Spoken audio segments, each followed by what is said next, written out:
qui va s'opposer à tous les leaders de l'opposition en 2025.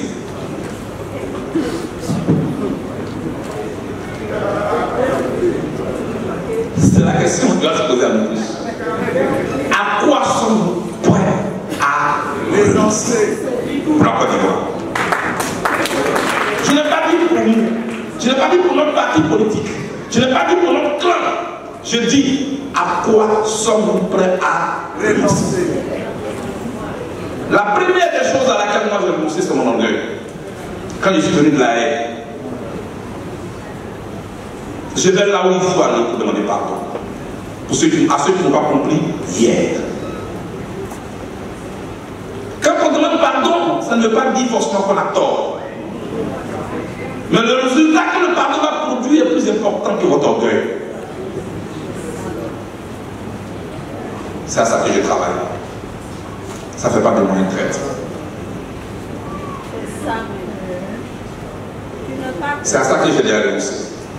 Je suis condamné à 20 ans pour les mêmes faits pour lesquels j'ai été acquitté à la haine. Vous ne m'attendez pas à faire de bruit. Je ne suis pas juriste. Ma femme est juriste. Elle a étudié le droit pour moi. Non bis indem. Non bis indem. Ou encore ne bis indem. C'est un principe classique de droit. Ou c'est un principe classique des procédures pénales qui stipule que nul ne peut être ni poursuivi ni puni pour les mêmes faits pour lesquels il a déjà été acquitté.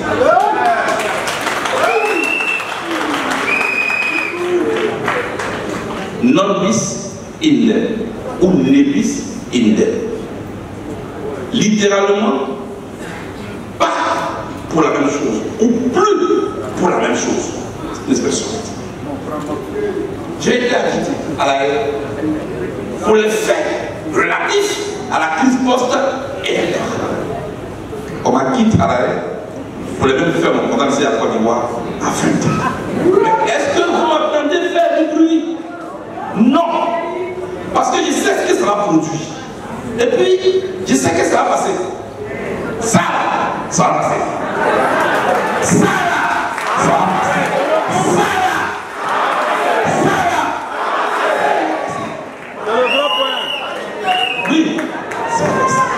Deuxièmement, le projet est né en 2015 en tant que parti politique. Mais en tant que mouvement, on est né en 2001. Mais est-ce que vous savez, nous sommes le seul parti d'opposition qui n'a pas de récépissé. Nous là, on n'a pas de récépissé. Déjà même, ils prennent ça pour se moquer de nous. Alors ceux-là n'ont pas de récépissé. Mais on n'a pas de récépissé, c'est nous les ici.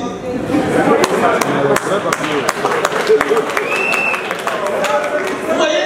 Mais est-ce que vous nous voyez faire du bruit? Est-ce que nous on dit aux autres que nous on n'a pas récépissé? Vous êtes nés après nous, vous avez récépissé donc vous êtes des traîtres. Non, nous ne sommes pas le procureur des autres partis politiques.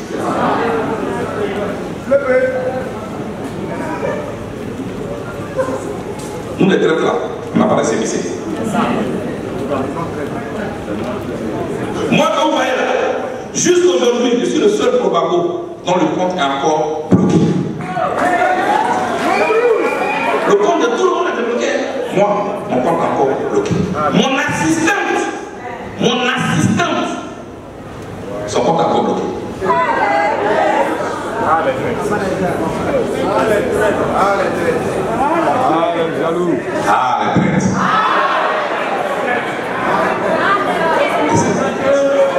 Moi, quand vous voyez là, j'ai attendu 3 ans avant d'avoir un passeport qu'on fait en 3 jours. Est-ce que vous pouvez faire du bruit? Je ne sais pas du bruit, mais je prends note. Je ne prends pas note pour le faire subir à quelqu'un demain. Mais toute cette dérive-là, je me bats soit à la tête, soit au sein d'une équipe demain, pour ne plus que ça arrive à un Ivoirien.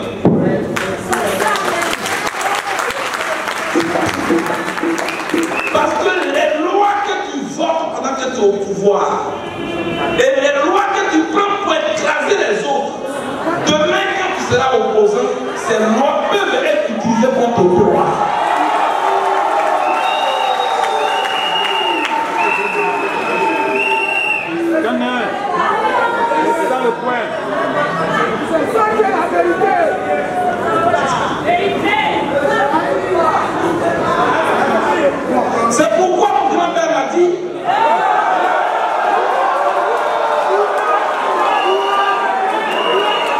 fils,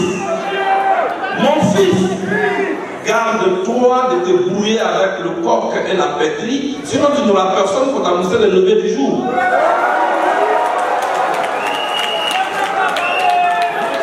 Donc autour de toi, pendant que tu es tout puissant, prends ton pouvoir, dis les autres. Prends ton leadership, dis les autres. Aide-les à aller vers le haut.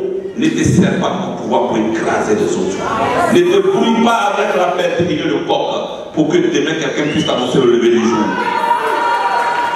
Chers amis, ce sont ces quelques leçons là de vie que je veux partager. Y'a vos masters là. Je veux qu'on éteigne demain de moi que j'ai renoncé à des privilèges, mais que grâce à mon acte, le petit boulard, le petit bété, le petit ébrié, le petit barbelé, le petit Annie, tous ceux-là ont compris qu'avant d'être Annie, avant d'être bété, avant d'être boulard, avant d'être PDCIRDA, avant d'être Cogère, avant d'être PACI, avant d'être RHDP, ils sont d'abord ivoiriens. Le Desraka, c'est un combat. Tu vas être long. Parce que les gens sont accrochés à leurs petits privilèges. Ils ne comprennent pas ce que c'est. Mais c'est le rôle des leaders d'éclairer. Martin Luther King a été assassiné sans jamais avoir bénéficié de son combat. Parce qu'au moment où il prononçait le discours, I have a dream, Barack Obama avait 3 ans. Mais qui a bénéficié du combat de Martin Luther King? C'est un petit noir qu'on appelle Barack Hussein Obama. Planter un arbre sans forcément bénéficier ni de l'ombre, ni des fruits, ni des fleurs de cet arbre. Mais de demain, que les générations qui arrivent, les futures, puissent bénéficier des fruits et de l'ombre de l'arbre qu'on a planté. Voilà ce que nous et ceux que vous voyez ne sont pas forcément ceux qui vont nous diriger demain. Je vais vous amener en 1974, nous sommes le 8 août. Quand Nixon va démissionner aux États-Unis. Dans le scandale de Watergate, qui était le scandale lié à l'écoute du quartier général électoral des démocrates, Nixon démissionne. Ces deux vice-présidents sont trempés dans un scandale financier. L'Amérique va être surprise. Par une élection démocrate, tu vas voir à sa tête un inconnu. J'ai dit un inconnu. Qui n'était qu'un simple gouverneur de la Géorgie. Et qui, après avoir remporté à la surprise générale l'élection des primaires démocrates, va se faire élire à la tête du grand État qu'on appelle les États-Unis d'Amérique. Il s'appelle Jimmy Carter. Voilà ce que l'histoire vous enseigne. Le dernier d'aujourd'hui peut être le premier de demain. Et le premier d'aujourd'hui peut être le dernier de demain. Tout laisse. Voilà ce que je veux partager avec vous. Ayez ça en tête. Dis-moi, tu es parti de la tête du Cogère.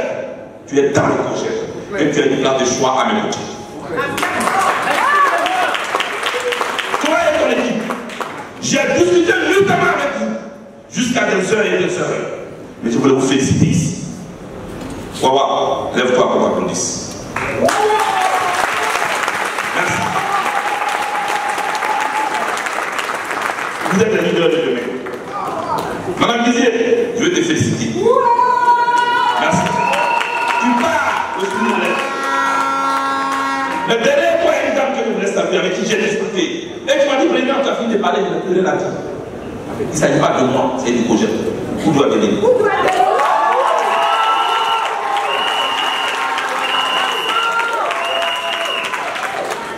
Voilà ce que je veux former. Des gens qui sont pas attachés à leur personne et à leur petite ambition. Des gens qui pensent intérêt général. Et moi-même, suivez très bien mon regard.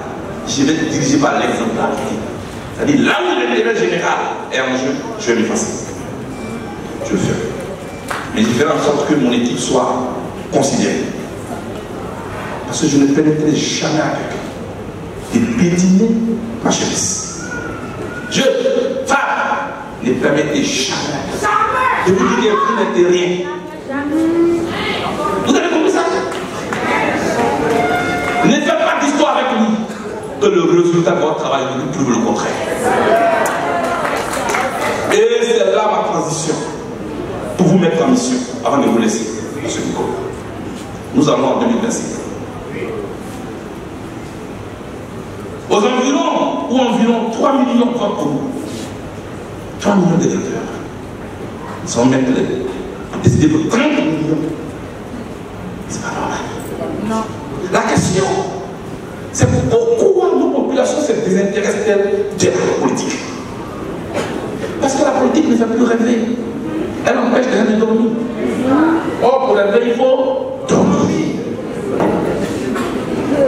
C'est pourquoi d'ailleurs. Comment quelqu'un qui a 85 km de Bondoukou, je suis dans le village de Dinaouti, peut quitter ce village-là pour aller chercher une carte d'électeur à Bondoukou? Comment quelqu'un qui a 50 km d'une préfecture peut aller chercher une carte d'identité à 50 km de son village? Peut-être 5 000 francs aller, 5 000 francs retour pour prendre la carte d'identité, la carte nationale d'identité.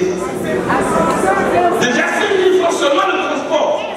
Aller-retour, ça fait 10 000 francs.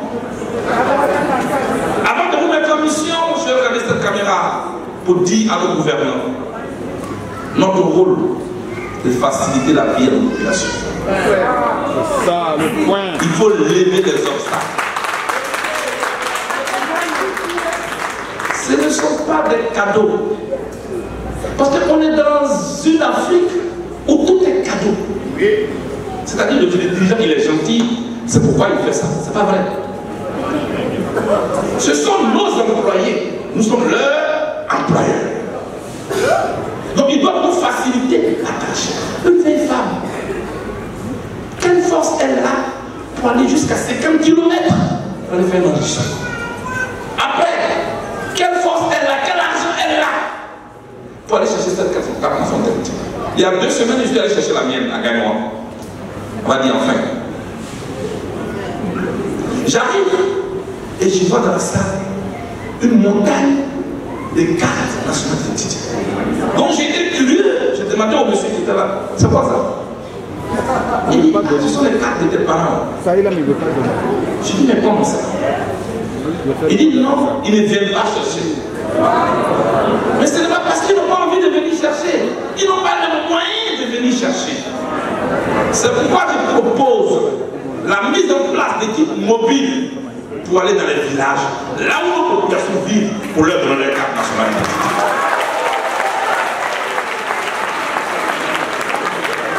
De cette même manière, je propose la mise en place d'équipes mobiles pour aller recenser les gens dans les villages. Je dis, pourquoi? Voilà.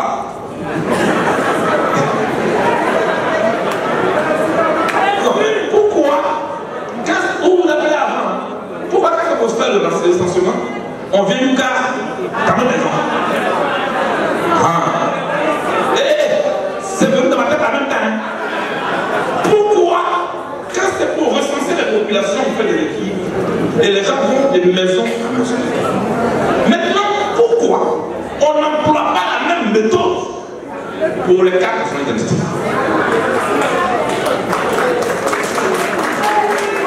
Comme on dit à Vivian, il faut voir. Donc, il faut faciliter la tâche à nos populations. Elles n'ont pas les moyens, elles n'ont pas la force. Et souvent, elles n'ont même pas l'intérêt. Mais c'est nous, les leaders, qui vont les pousser à ça. Voilà mes 2 propositions. Parce que je suis allé à Bondoukou.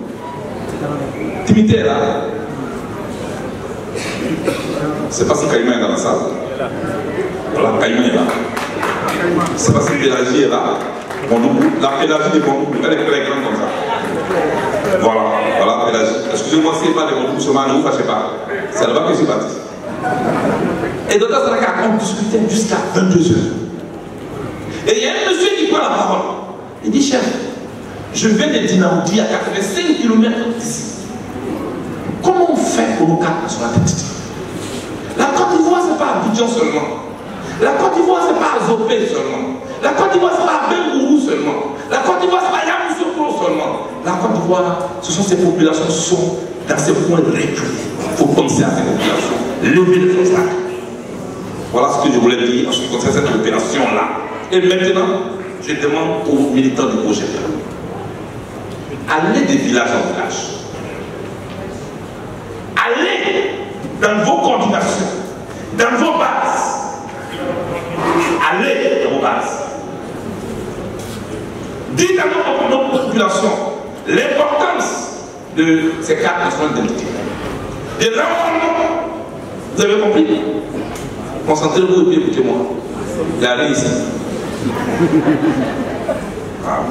Allez-y. Mobilisez les populations pour qu'on puisse doubler la population électorale en 2025. Je n'ai pas dit aller mobiliser des militants projets. C'est pas de ça que je parle. Je parle de toutes les populations. Une fois que les gens ont leur carte nationale d'identité, que les gens sont sur la liste électorale, après, on va venir par campagne. Il ne faut pas politiser la nationalité ivoirienne.